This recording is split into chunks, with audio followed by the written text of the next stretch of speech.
버스 한 대가 교통사고를 내었습니다. 버스 안에 많은 사람들이 죽었습니다. 거의 다 죽은 거죠. 근데 이 사건을 한번 생각해 볼 때 이 버스를 보면서, 이 사고를 보면서 과연 가장 억울하게 죽은 사람은 누구일까? 거의 많이 죽었는데 이 승객들이요.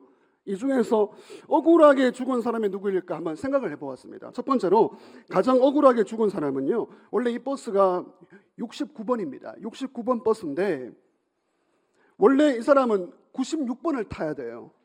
근데 69번으로 착각하고 이 버스를 탄 겁니다. 그러다가 죽은 거예요. 무엇입니까? 무지한 거예요. 무식한 겁니다. 무지하면 죽을 수 있습니다. 자기 번호를 정확하게 알아야죠. 두 번째로 억울한 사람은 누구일까? 이 버스가 출발했습니다. 출발해서 가는데 막 달려오는 거예요. 타지 말았어야 되는데 그냥 좀 기다렸다가 다음 버스 타면 되는데 그냥 앞에 사람이 달려가니까 자기도 모르게 탔다가 죽은 거예요.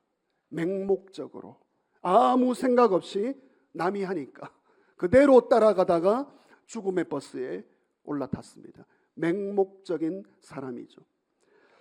세 번째로 억울한 사람이 있습니다. 버스 탔습니다. 타고 잘 갑니다. 조는 거예요. 조는 겁니다. 벌써부터 지금 조시는데 버스 안에서 졸다가 내려야 될 목적지에 내렸으면 살았습니다. 근데 그냥 졸다가 느려 터진 거죠. 나태한 사람입니다. 나태한 사람, 졸다가 목적지에 내리지 못하고 그냥 죽어버린 것이죠. 오늘 주일 예배 나오신 성도 여러분, 우리도 인생이라는 버스를 타고 가고 있습니다. 여러분 12월까지 얼마나 열심히 달려오셨습니까? 일단 우리는 지금 살아 있습니다.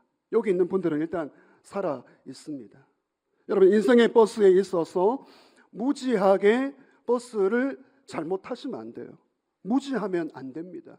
무식하면 안 되고요. 그리고 맹목적으로 살아가면 안 됩니다. 그냥 남이 가니까, 남이 따라가니까 아니에요. 정신 분명히 차리고 내가 타야 할 버스, 내 인생의 방향 달려가야 되죠. 졸면서 나태하게, 허무하게 시간을 보내버리면 안 되는 것이죠. 여러분 우리의 인생의 버스를 여러분 달려오시느라 수고 많으셨고요. 오늘 이 인생의 버스에 있어서 이 정체성이 얼마나 중요한가. 저는 이 하반기에, 올해 하반기에 하나님께서 제 마음의 기도 가운데 정체성, 아이덴티티, 나는 누구인가, 이걸 주신 게 저는 너무 축복이었습니다. 너무 감사했고요. 부족하지만 이 말씀을 붙들고 연구하고 준비하고 선포하면서 여기까지 오게 되었습니다. 여러분 오늘의 정체성, 오늘 주제가 무엇입니까? 당신은 하나님의 사람입니다. 우리 좌우 한번 인사하겠습니다. 당신은 하나님의 사람입니다. 여러분 운동선수들은 자기 관리를 철저하게 합니다. 왜냐하면 자기 관리가 실패하면 운동선수로서 살아가기가 너무나 어렵죠. 그 목표를 이룰 수가 없습니다. 미국 수영 황제 펠프스가 있는데요. 펠프스 여러분 들어보셨습니까? 지금은 은퇴를 했고요. 이 펠프스는 수영 황제, 수영 천재인데 무려 올림픽에서만 금메달을 23개를 딴 엄청난 선수, 이런 선수가 앞으로 나오지 않을 것 같습니다. 근데 저는 그의 인터뷰를 들어보았을 때 굉장히 놀랐어요.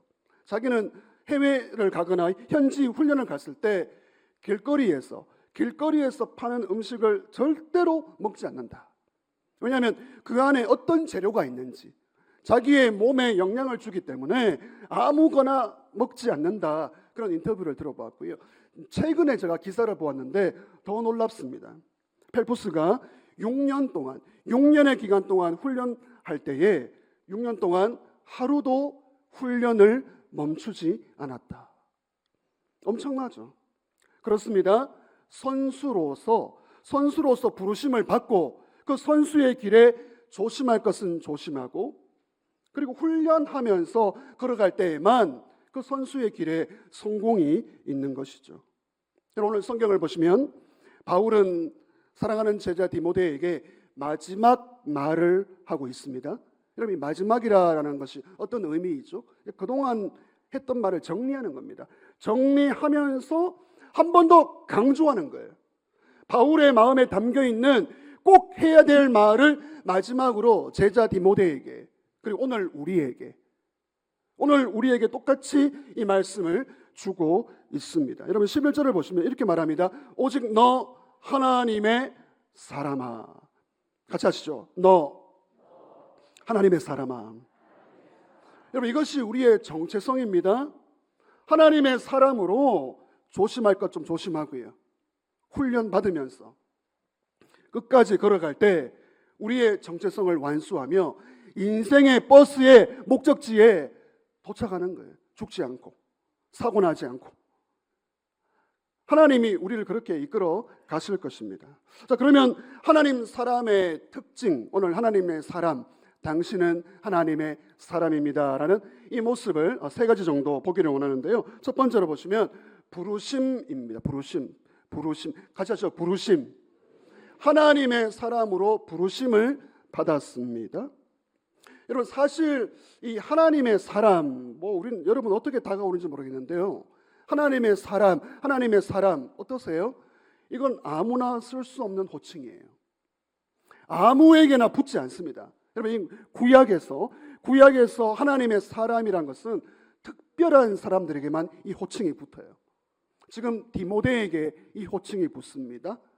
오늘 예배드리는 우리에게 이 호칭이 붙습니다. 하나님의 사람이다. 여러분 12절 중간에 보시면 내가 부르심을 받았고 하나님의 사람이라는 부르심을 받았습니다. 그럼 어떤 부르심이에요? 어떤 부르심입니까? 오늘 11절 12절에서 세 가지 동사를 주목하기를 원하는데요. 첫 번째는요, 피하라입니다. 피하라. 같이 하시죠. 피하라. 도망치라는 거예요. 도망치라는 거예요. 아니 좋은 일에 도망치는 게 아니고 나쁜 일에, 좋지 않은 일에 피하라라는 겁니다. 여러분 오늘 디모데는, 그리고 오늘 저와 여러분은 피하는 부르심을 받았어요. 잘 피해야 됩니다. 피할 자리를 피하시고요. 피할 사람을 피하시고요. 하나님이 기뻐하지 않는 일을 피하며 살아가시기를 주의 이름으로 축원합니다. 그러니까 소극적인 거예요. 이게 피한다는 것은 어떻게 보면 소극적입니다. 피해야 됩니다. 피한다는 것은 따라가지 않는다. 타협하지 않는다. 도망치는 거예요. 좋지 않은 것에서 도망치는.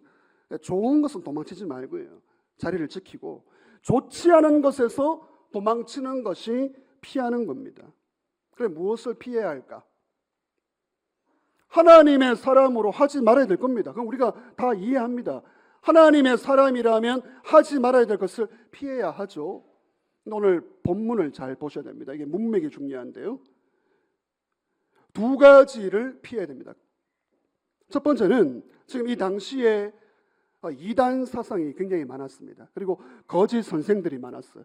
바울이 디모데에게 부탁합니다. 너 거짓 선지자 이단 사상을 피해라. 첫 번째 피할 것은 이단 사상을 피하고, 이단을 가르치는 사람들의 어떤 행실이 있거든요. 그 행실을 본받지 마라. 그리고 두 번째 피할 것은요, 여러분 오늘 본문 11절에서 16절 앞뒤로 읽어보시면 참 재밌습니다. 앞에 본문과 뒤에 본문이 똑같이 돈 이야기를 합니다. 재물 이야기를 하는 거예요. 그러니까 돈을 조심하라는 거예요. 돈 자체가 아닙니다. 돈을 사랑하고 돈을 의지하고 돈을 자랑하고 돈 욕심내는 것을 조심하고 피하라. 이 두 가지를 강조하고 있습니다. 여러분 시편으로 돌아가면 우리가 피해야 할 것들이 있습니다. 시편 1편 1절 자막 보시고 같이 읽겠습니다. 복 있는 사람은 악인들의 꾀를 따르지 아니하며 죄인들의 길에 서지 아니하며 오만한 자들의 자리에 앉지 아니하고. 여러분 우리가 하나님의 사람으로 피해야 될 세 가지 무엇입니까? 악인의 꾀에서 도망치십시오. 그리고 죄인들의 길에서 도망치십시오. 그 길에 같이 올라타면 안 됩니다. 타는 순간 사고 납니다. 그리고 마지막으로 오만한 자의 자리에 앉지 않는 것 피해야 합니다. 자, 크게 두 번째로 바울은 말합니다. 부르심, 피했다면 피했다면 이제 어떻게 하라고요? 11절에 보시면 따르라, 따르라. 같이 하시죠. 따르라. 따르릉 아닙니다. 같이 따르라. 추구하는 거예요. 추구하는 거예요. 소극적으로 피했다면, 도망쳤다면 이제는 적극적으로 따라가야 합니다. 따라가는 일에 부르심을 받았습니다. 바울은 친절하게 다 설명해요. 12절에 보시면 6가지 항목을 소개합니다. 무엇이죠? 의와 경건과 믿음과 사랑과 인내와 온유. 이거 뭐 다 하나 설명할 필요는 없고요. 우리 성도의 자질입니다. 성도라면, 하나님의 사람이라면 의와 경건, 믿음과 사랑, 인내와 온유 따르라, 추구하라, 추구하라, 이걸 위해 기도하라, 이걸 위해 헌신하라 라고 도전하고 있습니다. 이미 바울은 이 디모데전서의 앞에서 5가지 항목을 제시했어요. 이 바울이 마지막에 되니까 마음이 급한 거예요. 이미 5가지를 따르라고 했는데 지금 6가지를 또 소개합니다. 5가지가 무엇이죠? 앞 본문으로 가시면 디모데전서 4장 12절에 보시면 우리 성도가 추구해야 될 것 5가지를 소개합니다. 같이 읽습니다. 오직 말과 행실과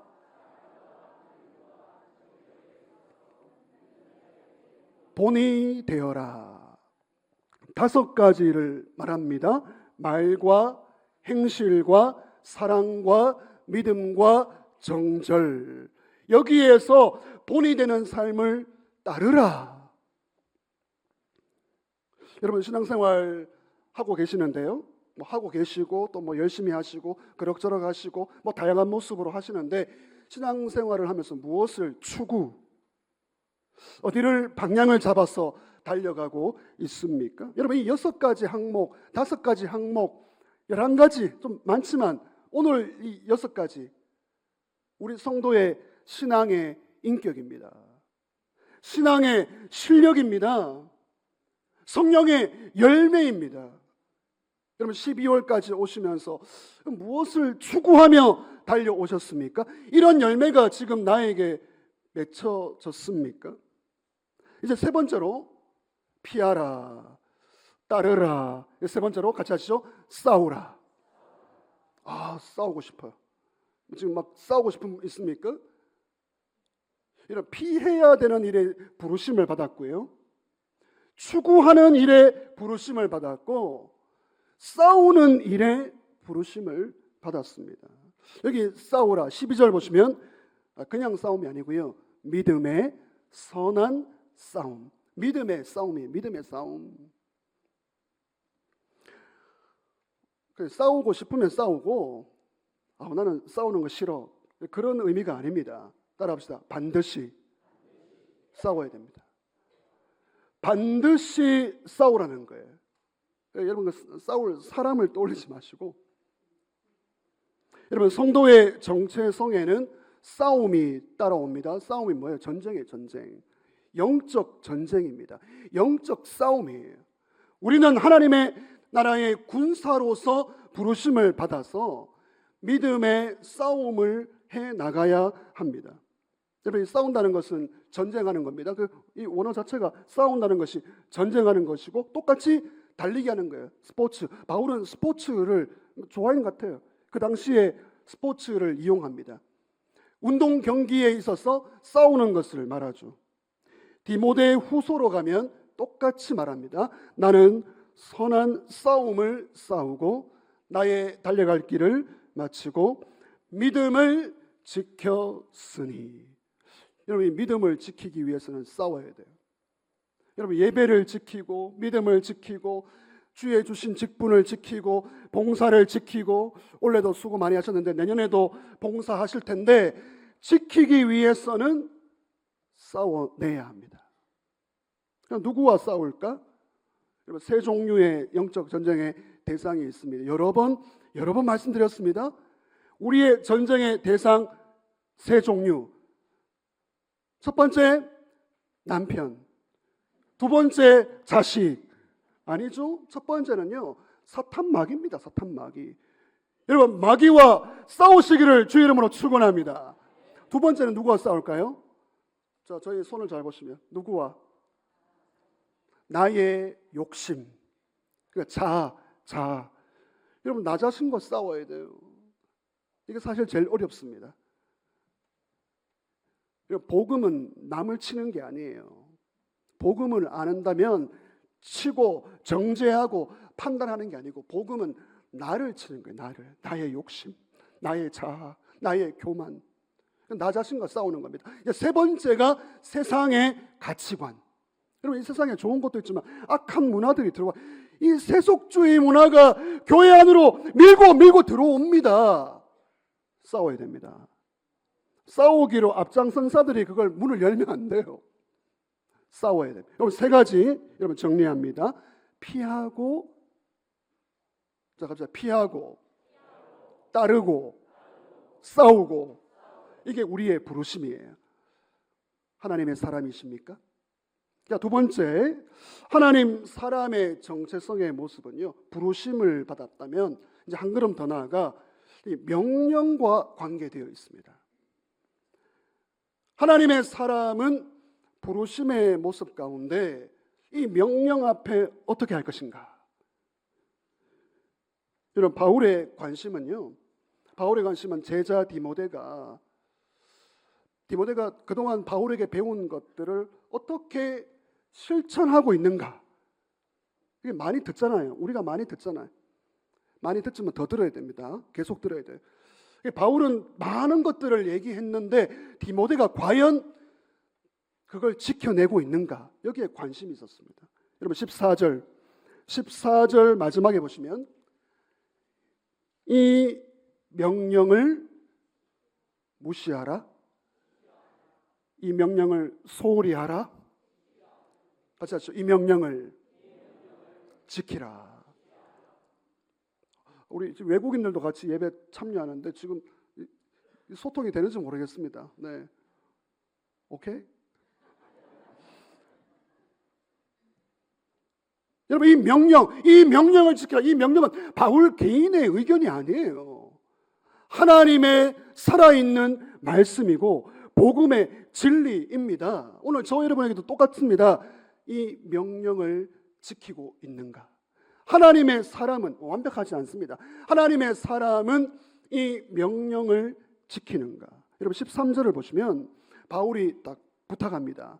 근데 바울 개인적인 의견을, 아니 여러분, 바울이 개인적으로 얘기해도 우리는 바울 사도가 여기 왔다, 여러분, 예를 들어서 바울 사도가 우리에게 명령합니다, 부탁합니다, 그거 당연히 지키죠. 위대한 바울인데. 근데 13절을 보시면 바울이 누구를 인용합니까? 하나님과 예수님의 이름으로 너에게, 그리고 오늘 우리에게 명령합니다.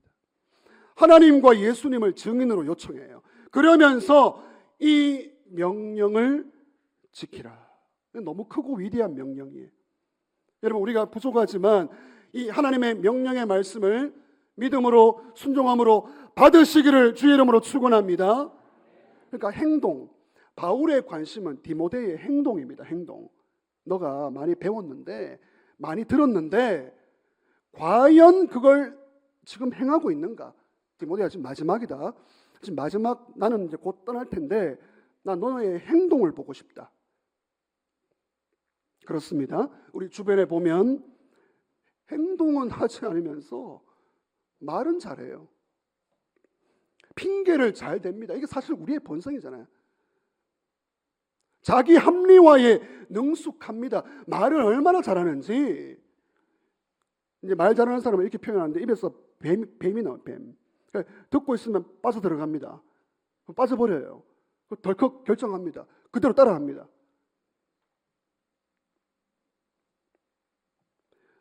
조지 부시 미국 대통령이 있습니다. 조지 부시가 두 명이에요. 아버지 부시가 있고 아들 부시가 있습니다.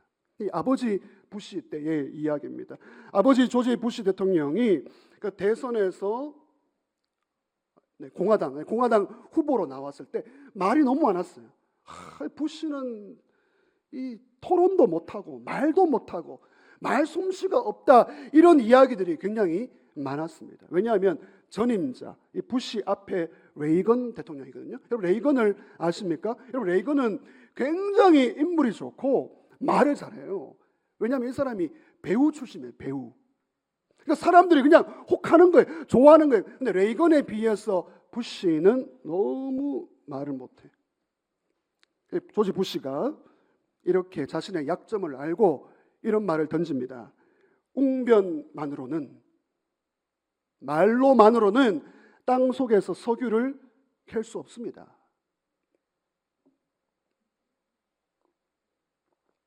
여러분 이게 무슨 말입니까? 말로는 석유를 캐낼 수 없어요. 여러분 조지 부시가 원래 텍사스에서 석유 사업으로 성공한 사람입니다. 석유를 어떻게 말로 캐냅니까? 행동으로, 노력으로, 움직임으로 일을 했다는 거예요. 그러니까 자기는 뭐예요? 나는 말보다는 행동입니다. 나를 믿어 주십시오. 그 말인 것이죠. 저를 따라하겠습니다. 행동, 실천. 물론 할 말은 하셔야 되고요. 또 말도 잘 하셔야 되고, 그러나 말보다 행동. 하나님의 사람은 행동하는 사람입니다. 빌립보서 4장 9절입니다. 너희는 내게 배우고 받고 듣고 본 바를 행하라. 같이 행하라. 그리하면 평강의 하나님이 너희와 함께 계시리라. 여러분 하나님이 이 말씀을 근거해서 말씀드립니다. 띄워주시고, 하나님이 우리와 여러분 함께 하심을 믿으십니까? 언제 함께 하시는데요? 행하라. 그리하면. 같이 하시죠. 행하라. 하나님이 우리와 언제 함께 하시냐면요, 말씀을 행할 때, 행동할 때, 실천할 때 평강의 하나님이 함께 하십니다. 야고보서 1장 22절 똑같은 개념입니다. 시작. 너희는 말씀을 행하는 자가 되고 듣기만 하여 자신을 속이는 자가 되지 말라. 그러니까 행동이 없으면, 실천이 없으면 계속해서 자기를 속입니다. 그래서 자기도 속고 남도 속이고 속임에 능숙해져요. 마귀를 닮아갑니다. 그러니까 부족하지만 약하지만 한 가지라도 따라하시죠. 행동, 실천. 여러분 하나님의 사람은 행동하는 사람이에요. 그러니까 생각할 때 그냥 생각이 많아져도 생각이 많은데 생각이 많다가 어이쿠 결정을 못해요.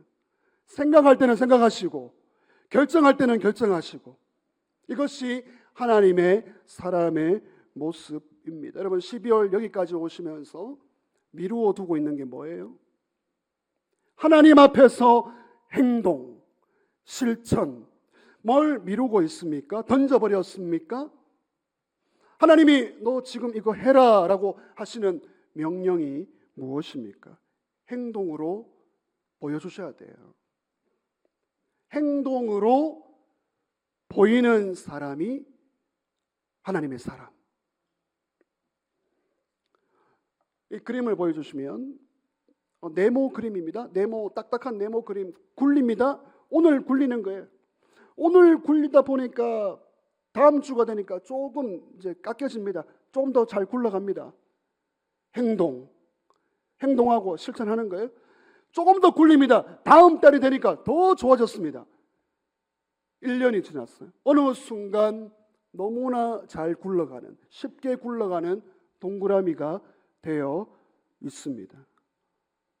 여러분 오늘 우리의 믿음의 모습, 여러분 개인, 가정, 직장, 삶의 현장에서 굴리고 있습니까? 행동하고 있습니까? 실천하고 있습니까? 여러분 1년 2025년 올 초와 지금의 모습에 얼마나 달라지셨어요? 실천, 행동. 가만히 있지 마시고요. 가만히 있지 마시고 작은 것이라도 실천하셔서 행동의 사람 되시기를 주의 이름으로 축원합니다. 이제 마지막 세 번째로 보시면 하나님의 사람, 부르심을 알고요. 부르심은 피하고 따르고 싸우는 부르심을 알고, 그리고 명령을 지켜냅니다. 행동이에요. 행동하는 걸 보겠습니다. 그러면 어떻게 되는가? 15절을 보시면 결과가 따라와요. 결과. 그러니까 우리 하나님은요, 복을 주십니다. 부르심을 알고 그 명령에 따르는 사람을 하나님이 15절에서 이렇게 말씀하십니다. 하나님이 그의 나타나심을 보인다. 너무 귀한 말씀이. 15절. 하나님이 그의 나타나심을 보인다. 여러분, 나타나심은 축복입니다. 상급입니다. 이 생과 내세에 하나님의 예비된 복을 받으시기를 주의 이름으로 축원합니다. 누구에게요? 하나님의 사람에게, 하나님의 사람의 이 정체성을 지켜나가는 사람에게 하나님이 나타나 보이신대요. 저는 그런 기도를 합니다. 저와 우리 가정과 우리 성도님의 삶 속에 하나님 나타나 보여 주시옵소서. 하나님의 살아계심을 보여 주시옵소서. 같이 하시죠. 부르심, 행동. 그러니까 부르심과 행동이 있는 사람에게 하나님이 나타나시는데, 여러분 15절 16절을 보시면 하나님이 어떤 분이십니까? 6가지를 소개합니다. 이게 찬송이에요. 찬송. 하나님은 어떤 분이세요? 15절 16절 복되시고 유일하신 주권자, 만왕의 왕, 만주의 주, 죽지 아니하시는 분, 가까이 가지 못할 빛에 거하시는 분, 어떤 사람도 보지 못하였고 볼 수도 없는 분, 존귀와 영원한 권능을 가지신 하나님. 여러분 그분이 어떻게 하신다고요? 나타내 보이십니다. 여러분 바울은 지금 디모데에게, 그리고 오늘 우리에게 하나님을 주목하라라고 권면합니다. 왜냐하면 이 부르심 가운데 살아갈 때 너무 힘들거든요. 괴로워요. 피하고 따르고 싸우는 게 만만치가 않습니다. 명령을 지켜내는 게 쉽지 않습니다. 그러하기에 하나님이 너 그거 하면 나타내 보여주겠다. 여러분 하나님이 저와 여러분의 수고를 알고 계십니다. 사람은 잘 몰라요. 사람 모르는 게 좋습니다. 하나님이 여러분의 눈물을 알고 계십니다. 믿음으로 이렇게 타협하지 않고 믿음으로 살고자 애쓰는 것을 우리 하나님이 보고 계십니다. 여러분 기도의 자리에 하나님이 옆에 계십니다. 나의 작은 신음에도 응답하시는 분이 하나님이심을 믿으시기를 바랍니다. 그분에게 어떻게 하신다고요? 나타내 보여주신다. 할렐루야. 여러분 축복합니다. 하나님이 저와 여러분의 삶에 나타내 보여주시기를 주의 이름으로 축원합니다. 멕시코 올림픽 때 이야기 말씀드립니다. 1968년도 이 멕시코 올림픽 때, 이건 유명한 사건이에요. 마라톤 경기죠. 마지막 경기가 마라톤 경기 가운데 이미 1등이 들어왔습니다. 경기 끝났어요. 1등이 들어왔는데 꼴찌가 들어옵니다. 2시간 뒤에. 근데 그 경기를 마무리 안 합니다. 이제 1등은 들어왔고 꼴찌, 이 아프리카 탄자니아에서 온 선수입니다. 2시간 동안 보니까 쩔뚝쩔뚝하며 들어오는 거예요. 무릎에 붕대가 있습니다. 피가 흥건합니다. 포기할 만한데 1등이 들어오고 마라톤 2시간 경기에도 쩔뚝쩔뚝하면서 이미 뭐 사람들은 많이 없고요. 아주 이 냉철한 기자는 원래 좀 냉철하고 비꼬입니다. 기자가 이렇게 묻습니다. 당신은 꼴찌로 2시간 늦게 들어왔는데 왜 중간에 그만두지 않았습니까? 여러분 이 탄자니아 선수가 이렇게 말합니다. 내 나라가 나를 이곳에 보낸 것은 경기를 시작해라, 출발해라가 아니라 경기를 어떻게 하라고요? 끝마치라. 너 완주해라. 마지막까지 달려라. 그러하기에 저를 이곳에 보내었습니다. 쩔뚝쩔뚝 피 흘리며 들어왔습니다. 실제 사진을 한번 보시면 이 사람이에요. 꼴찌로 들어왔는데 이 올림픽에서 가장 유명한 선수가 되었습니다. 지금도 회자가 됩니다. 자, AI 그림을 한번 보겠습니다. 여러분 오늘 저와 여러분의 모습이 우리가 하나님의 사람으로 부르심을 받고 어려움 중에도 끝까지 믿음으로 달려간다면 하늘에서 하나님께서 천군 천사가 박수하며 응원하실 줄 믿으시기를 바랍니다. 끝까지 달려가십시오. 끝까지 완주하십시오. 하나님의 사람으로 살아가시기를 주의 이름으로 축원합니다.